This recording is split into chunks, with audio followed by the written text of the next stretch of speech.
Welcome to the first episode of Season 2 of Zafin Banking Blueprints. The banking industry is undergoing a massive transformation, and at the heart of it all is core modernization.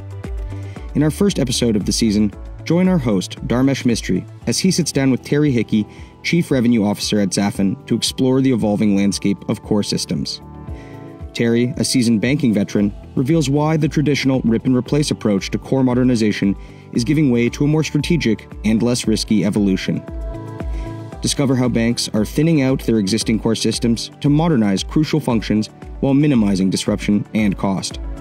And we'll explore why this approach is gaining traction, particularly in a market where smaller banks and credit unions need to innovate despite limited resources. We hope you enjoy the first episode of the new season of Zafin Banking Blueprints, all about the future of core modernization in banking. Welcome everybody to Zafin's Banking Blueprints podcast. This is the second series, so if you haven't seen the first series, I strongly urge you to do so. I'm your host again for the second series. I'm Dharmesh Mistry, and this week we are going to look at the status of core modernization, what it means to people, etc. And who better to bring onto the show than Terry Hickey from Zafin. Terry, for those people that don't know you, can you just tell us a bit about yourself and what your role is at Zafin? Yeah, absolutely. First of all, thank you so much for being with us. This is a fantastic opportunity to talk about what we're doing and what we're hearing in the marketplace.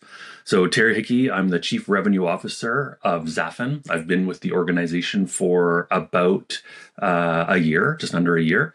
I lead everything related to sales, marketing, partnerships, our strategy, and our consulting business that we've got within the organization. So fairly responsible for everything up front, other than the delivery and the product itself. Previous to Zafin, I was at a bank. And at that bank, I had two different roles. The last role that I had was one of the CIOs for a big Canadian bank. And before that, I was actually their chief analytics officer.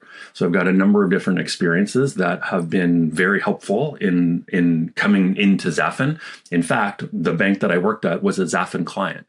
So not only did I not only being here at Zafin is exciting, but having come from a customer, I know what it's like to sit on the other side of the table and use the platform and be responsible for the platform. So it's been very exciting to be here. Fantastic. And as CRO, you're always out talking to customers and prospects. So who better to really give us a view of like what it's like in the marketplace? I mean, I came from a legacy vendor in the core banking space, and we typically only really talked about core replacement. But more and more, as I look into the market, and as you know, in my own podcast, I've spoken to a number of core banking vendors. I keep hearing this term core modernization. I mean, what's your take on it? What are customers, prospects asking for when it comes to, updating their kind of core banking system? Are they looking for a wholesale change or this term core modernization? Yeah, good question. So I think that what we're seeing in the marketplace today is substantially different from what existed or the requests that might have been coming 5 years ago. 5 years ago, organizations around the world were still contemplating doing wholesale replacements of their technology. They were interested in moving from core number 1 to core number 2. And the problem that we found as organizations around the world was that it was very costly, it was very risky, and most importantly, it was very time consuming. So it's not something that you can do over a weekend. It takes years of planning to get from, one system to the other system. So we've seen that slow down to what I would call a trickle. There are still organizations around the world that are doing these kinds of things, but the ratio has kind of tipped in the new direction of core modernization. And core modernization is really more about thinning out the existing core that a bank may have today, and taking out some of those features and functions that allow them to reduce the functionality of the core to its essence. That might be ledger, subledger, interest calculation, reporting, those kinds of things that almost have to be done inside of the core. And the core is fantastic at doing those kinds of things. That was originally what it was built for. And by removing some of these other things, whether it's customer information or product and pricing or offers or loyalty, and removing those things, it allows the bank to be able to modernize at the same time as reducing their risk or reliance on a legacy core banking application. So imagine you've got a 40-year-old core. Your board is probably worried about, what are you going to do? Like, this is written in COBOL. How are you going to get the system to be modern? What happens if we can't find developers that are going to be able to work on this? Like, all of these kinds of things, which I think there's some validity to those questions. By doing a core modernization, it allows you to be able to make that start to deciding where you want to go in the future. I think the premise that we have is that, make the ledger as small as possible, move as much of it out into third-party software, and then when you're ready, you can decide if and when you want to move to a new core at that point. Because if the core really is ledger, subledger, interest calculation, et cetera, does it really matter that it's on a legacy type core? It may or may not. Some banks may be comfortable with that risk. But I think that what organizations like ours are doing is that we're hopefully buying time for banks to be able to make that decision. I'm not convinced that we understand who's going to win the core wars, who is going to eventually win. So we've got to figure out, there's so many different vendors that are out there today. Some are new and up and coming, and there's new ones coming every year. Who are the top three going to be in 3 years from now or 5 years from now? Do banks really want to make that guess today based on what we know? Or can they start working on what they've got, delay that decision, kick it down the road, and then make it a number of years from now? That's really what we're getting more and more asked about when it's specifically around technology. More often than not, we're actually getting questions from banks around business problems that they're trying to solve. So I'm trying to get pricing, or I'm trying to get new products, or I'm trying to create loyalty with our customers. How do we do that? We can't do it today in a fast, easy way with our current core. And what we're often brought in is to answer the business questions with the retail line of business or the commercial line of business, to say, how can you help me with that? The byproduct is we're helping with their core modernization, but they don't think of it often as a core modernization problem. They think of it as a business problem that they're trying to solve. And more often than not, that's where we have our entry into the banks, to help them solve their business problems and truthfully help them on a business transformation journey versus trying to solve a discrete technology problem. I really like that kind of business problem focused approach, because, when I think about kind of core replacement, right, it's literally saying, well, our old technology has its problems and we need to replace it with something else. It doesn't automatically says to me that I'm going to get immediate, return on my investment, but it does highlight the fact that I'm going to be doing this open heart surgery on something that's central to absolutely everything that the bank does. Whereas the business problem-led thing doesn't basically says, I don't need to replace my core. I can fix the problems that you've got, address an immediate opportunity to give you some return straight away without having to replace your core. Is that kind of where you're coming from? Yeah, I would say that's at the essence of what it is that we're stating in the market and we're seeing in the market. But I think that there's actually a bigger driver that we try and highlight to organizations. What we see when people are trying to do these, core replacements, or they're trying to do sidecars, setting up two cores and moving, people from one to the other, they are trying to go from like to like. And they're not introducing new features. They're not introducing new functions. They're saying, this is what my checking account looks like today. This is what my checking account will look like tomorrow, or my savings account, et cetera.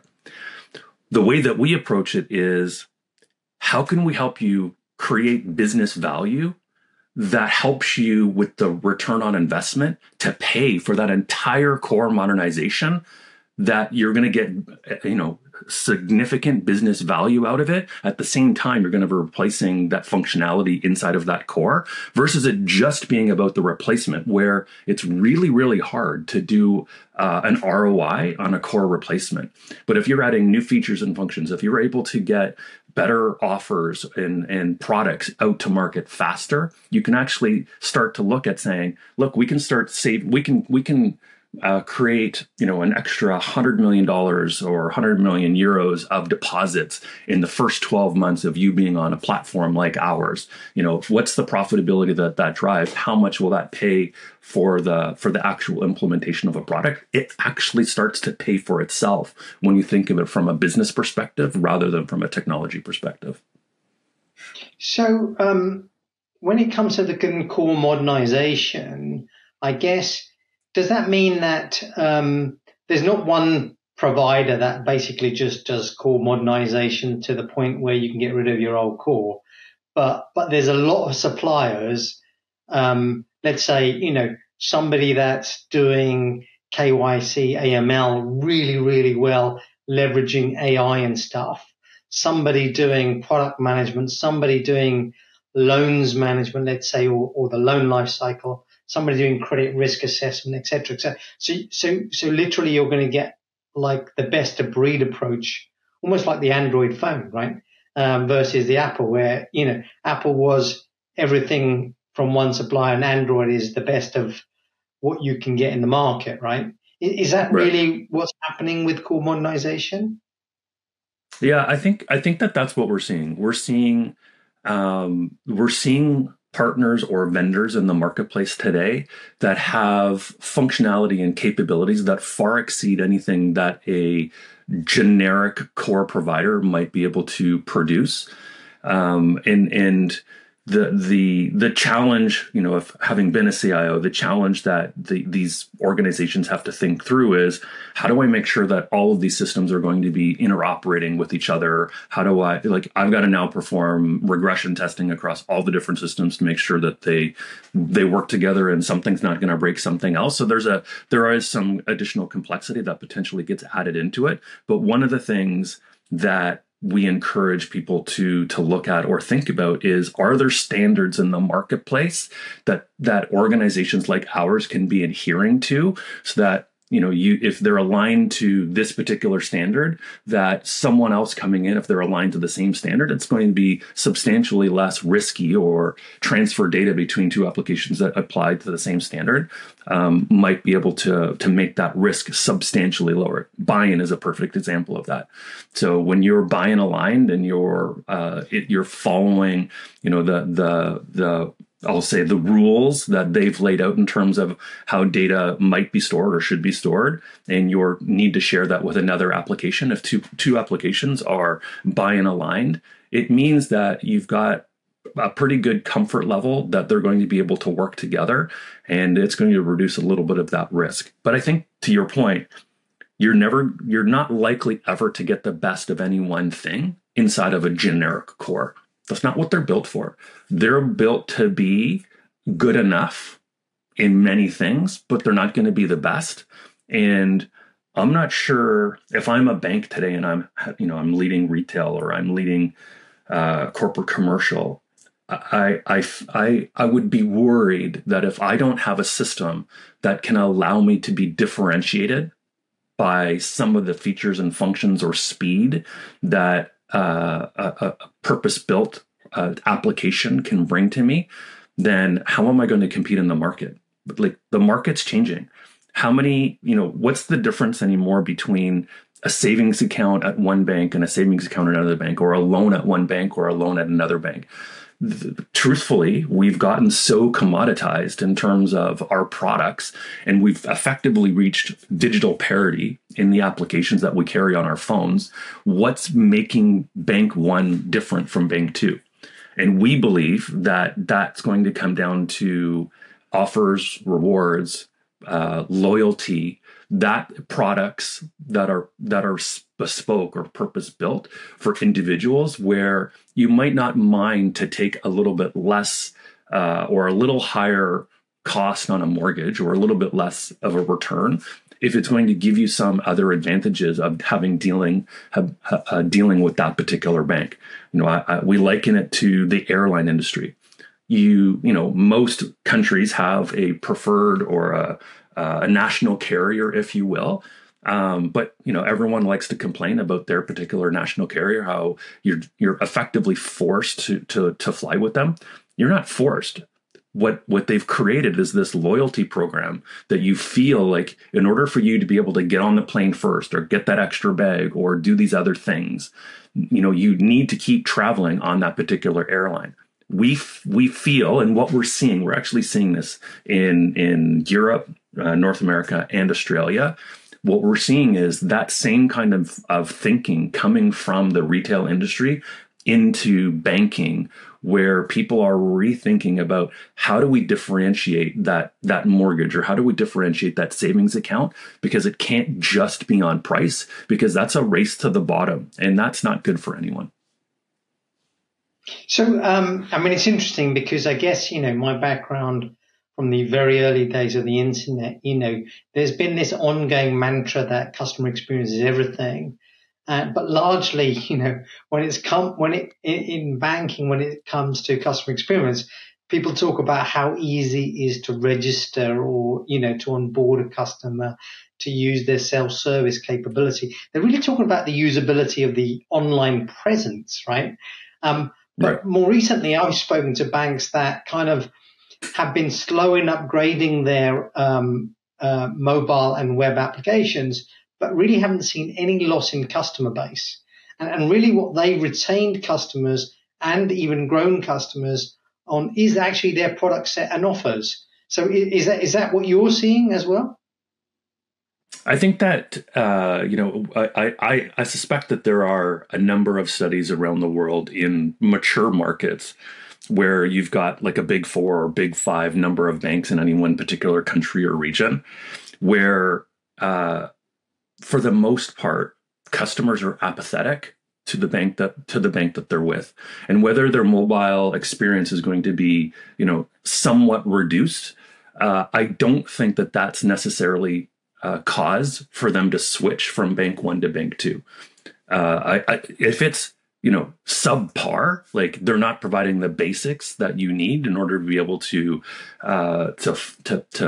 financially bank at that particular organization, that's a different thing. But for the most part, as I said before, I think digital parity for the most part in these mature markets is happening, and what we're seeing is that people leave less because of the digital experience, but more because of the products and offerings that another bank is giving to them.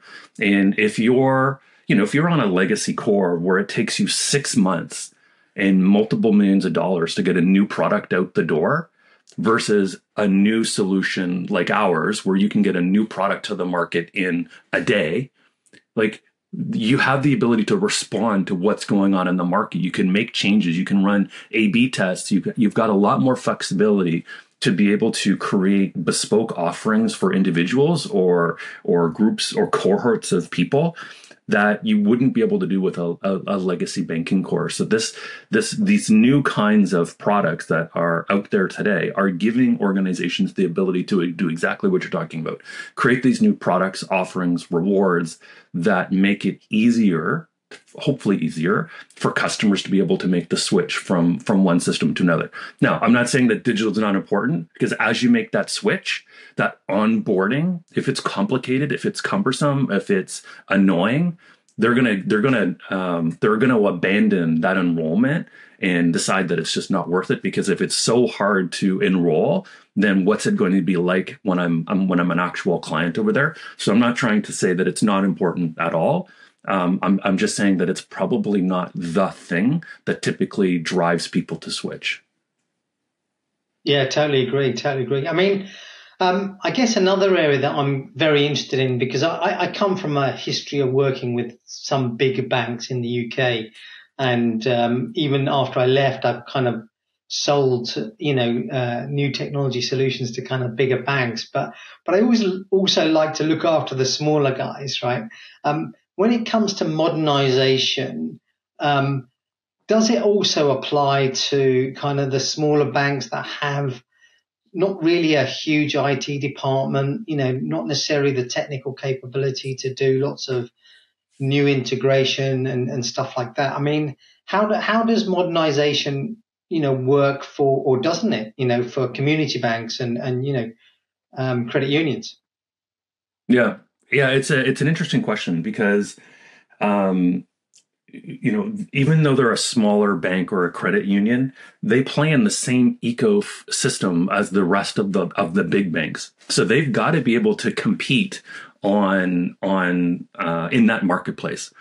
Now, what we typically see in those smaller banks and credit unions is they've got a core that does way more than what a core would do in a much larger bank, because to your point, they don't have the IT shops to be able to do, create the onboarding and the digital application. Like, it comes with so much more than you would get at the other end of the spectrum.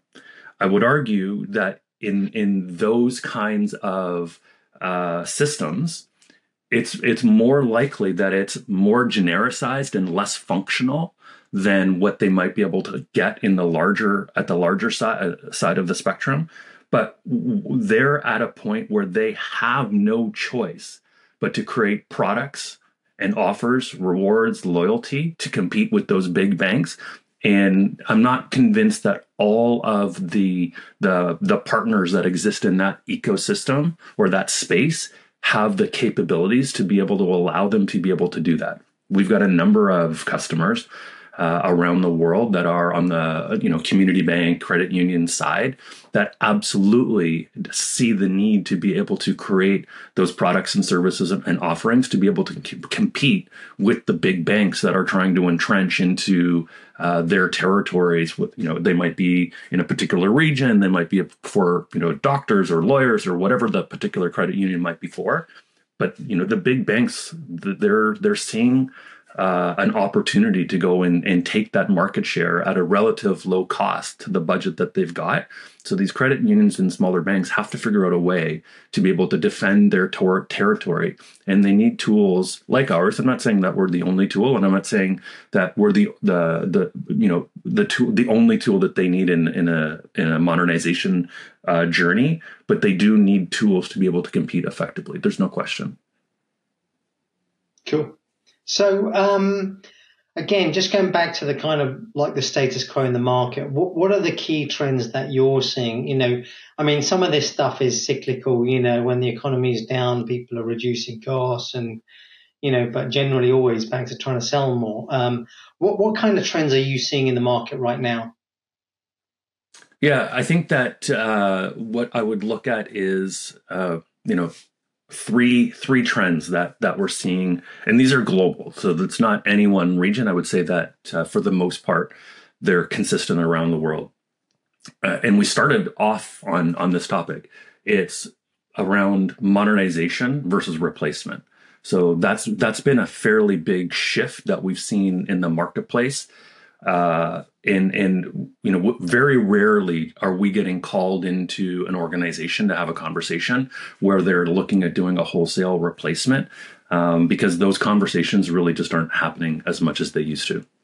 I think the next one is around the ability for organizations to compete on products, services, and loyalty versus on price. I think that if you go back and you think of how banks have tried to historically compete, it's been on how do I get the best price out to a customer, or on those kinds of things, or it might have been, do I have the best digital channel? Am I sticky? Is my onboarding quick and easy? What we're seeing is it's a shift away from those kinds of things to be specifically around the products and services and offerings that they've got, because a race to the bottom isn't going to be helpful to shareholders of that particular bank, and it's not really a winning scenario for an organization. And the last one that I would say is what we're seeing around the world is are banks thinking about being more than a bank. So they're looking at being a participant in a platform or a network where they're going to be part of a home buying journey. Today, banks are at the back end. So I'm going to go shop for a house. I'm going to go online. I'm going to go whatever. And the very last step is, I better call my bank so I can get a mortgage. Banks are rethinking their approach, and the mortgage journey is one. It could be a car loan journey. There's a number of different journeys that banks could be looking at. But the mortgage one is one that we're seeing often, where they're trying to get involved much sooner in that process, where they may even adopt their own website that allows you to be able to shop through them, to find the home, to see the schools that are in the neighborhood, to understand what's the walkability score, and those kinds of things. So they actually control more of that experience or journey than just the very end. Because if you're at the very end, you're now again competing just on price. And I don't think that that's where any bank wants to be able to be. And I'll add a fourth, just because I think it's important. And it's driven by number three. There are so many fintechs that are out there today that are eating around the edges of what a bank does, and they're taking the most profitable parts of that bank and leaving the bank with all the overhead and regulatory compliance issues that exist. And they're saying, that's fine. We'll disintermediate you, bank, and we'll hold the client relationship. But we need you for KYC, and we need you because you've got to report to the regulator on these kinds of things. The banks have to get out of that space. They have to get more in front of customers because they don't want to be anonymous. As soon as they become anonymous, it's going to be a slippery slope for them, because at that point, the fintech can switch the back end to any organization that they want. So it shifts the dynamics in that scenario, and banks are having to figure out how they get more forward in that conversation, and they can't. These banks can't get involved in every platform and every network. So they're not going to be able to do home loans and auto lending and wealth and all the 10 or 12 different things that we're seeing in the market today. We think that they're going to have to pick 3, 4, 5, maybe 5 on the outside, where they think that they can actually compete effectively and be known for that, because they can't be any good at 12 things. This is a new muscle for them. They've got to figure out how to exercise that muscle. So they've got to do some test and learns in small markets and figure out how to do this. But I think that this is critical to the banks of the future, that they just can't be that deposit holding organization. They have to rethink what the bank of the future is actually going to become. Yeah, I really like that. And my summation of points 3 and 4 would be that, be more like Uber, own the entire journey.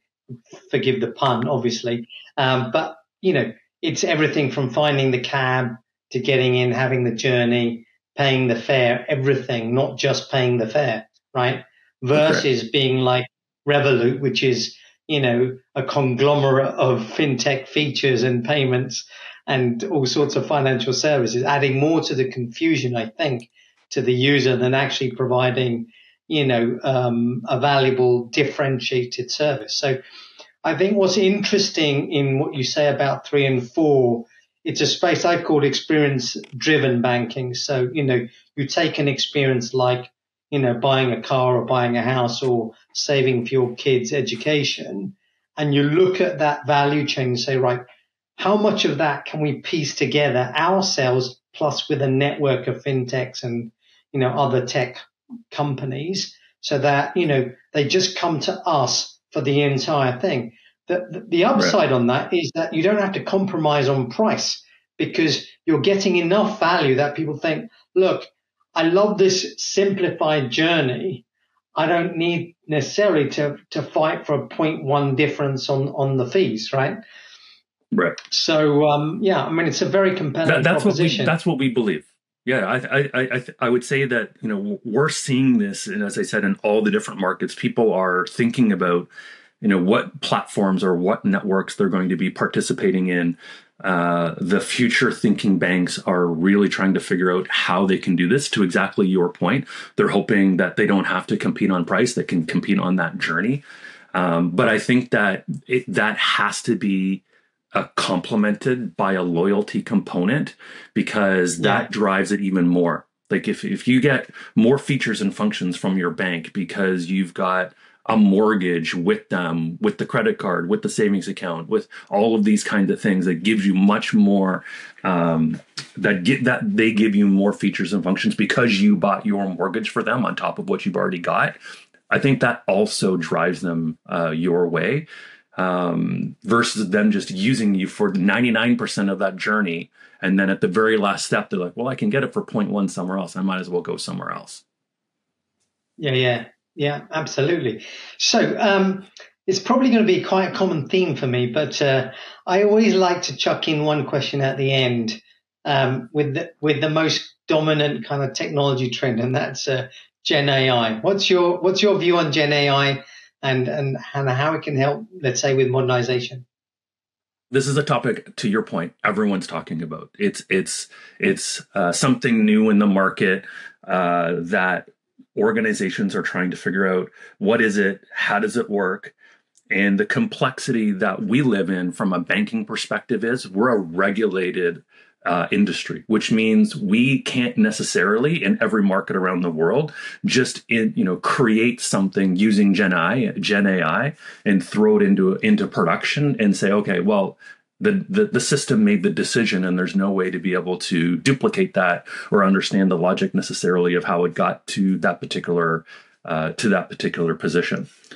That said, do I think that most, if not all, organizations around the world today, whether they're a software or SaaS solution like us or a bank themselves, trying to understand what Gen AI can bring to them? Absolutely. I think that, from our perspective, we're doing things like embedding Gen AI into our user interfaces so that you can use it as a conversational tool to be able to interact with the software, to be able to do stuff. And stuff might be program the system. It might be to understand what's going on in the market. So, give me who are the top 5 providers of savings accounts in this particular market at this particular moment in time.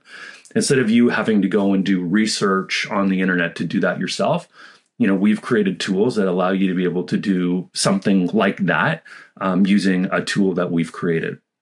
So I think that there's a lot of edge cases where it's starting to become more ingrained into the fabric of what the products are doing.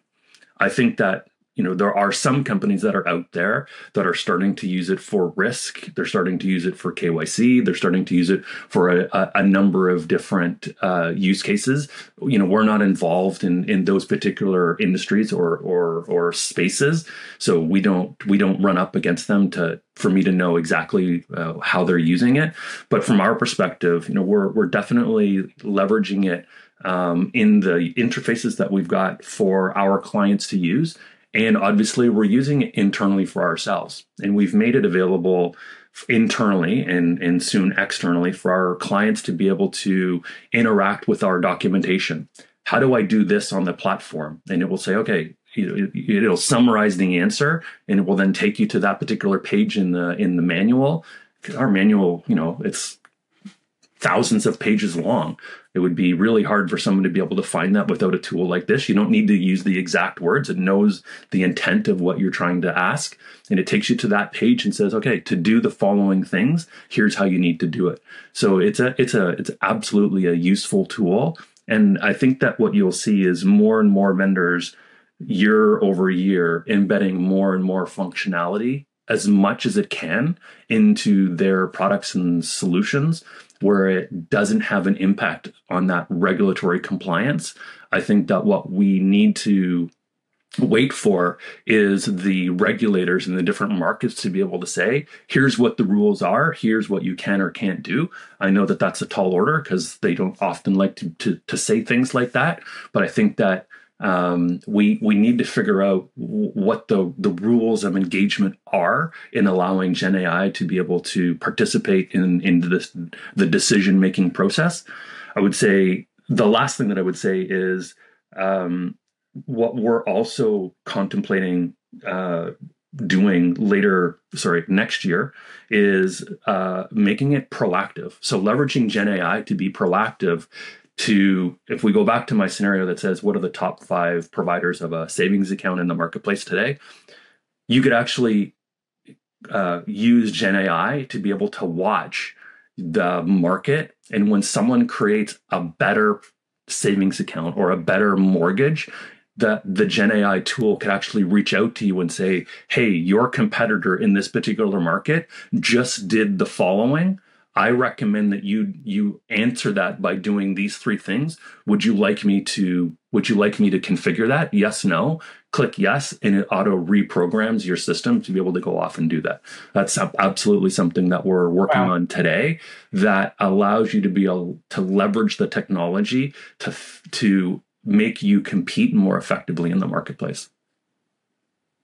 Wow, I certainly got more than I bargained for, because I've got not only a view of the current trends in the market when it comes to modernization, but also a view out to the future. I like both the things that you said about, like the experience-driven banking, but also, how things are going to get shaped up proactively with Gen AI. I think that's a very, very interesting point.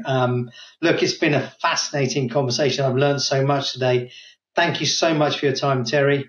And, wish you all the best. Thank you so much. I really appreciate it. Appreciate the time.